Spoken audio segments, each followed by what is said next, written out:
Day 10 of the 21 days challenge.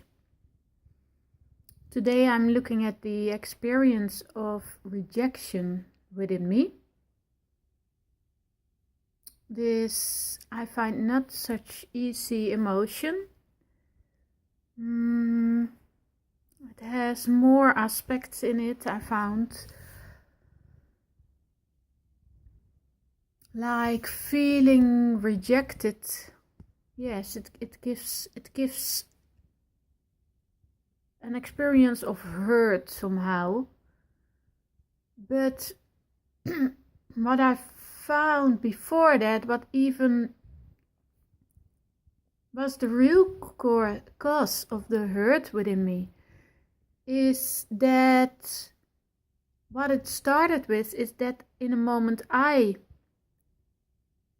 rejected someone.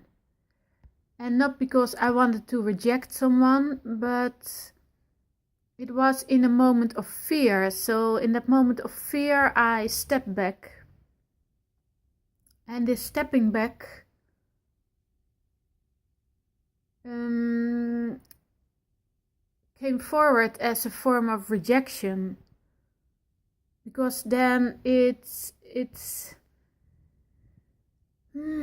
was kind of resistance to step forward because I stepped back. So it was a rejection of what was happening in that moment within a communication, within a situation.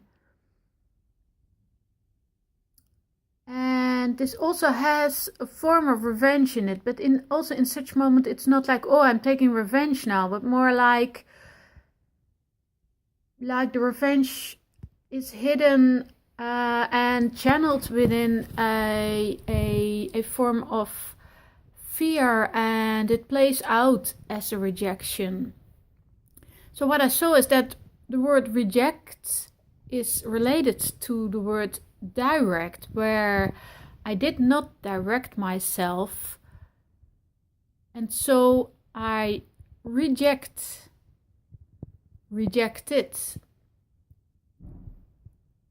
a situation in that moment, how it played out, and actually rejected a part of myself, and within this projected it outside and rejected, or which played out as a rejection of someone else.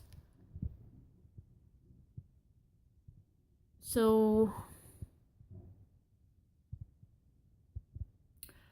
well, let's look at the solution. As the solution is to identify what was going on before this moment of rejection, and to identify the fear so that I can take responsibility for that, and for the moment, that whole moment is in that, the whole moment, the whole situation.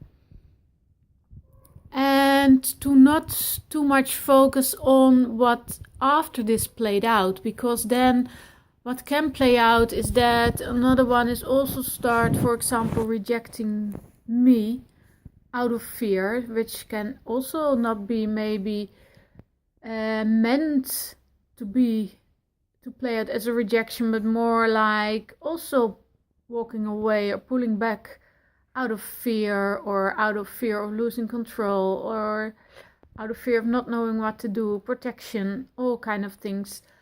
And when we start focusing on the play out and on what another is playing out, then we miss this one point that we, or in this case I, am responsible for.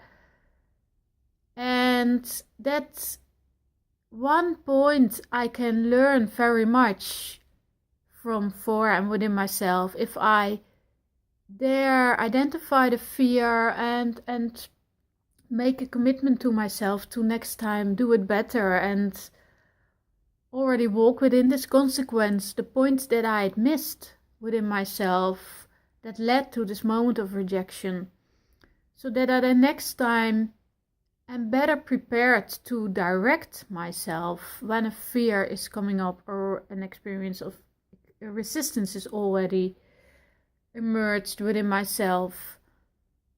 And this one point then may be the one point to prevent the whole play out in a bad way, so to speak. And this is what I see that is meant with how, as we are participating in a moment, we are responsible for that whole moment. As we find this one point of responsibility, then this can make a whole difference for the situation as a whole and for all participants. Not that we then have control about the whole situation, but it can make a difference. And at least we have then taken responsibility absolutely within ourselves, within this participation in this specific moment. Okay, it started off a bit hesitating and searching, but yes, it has covered a point that I would like to share today. Thank you.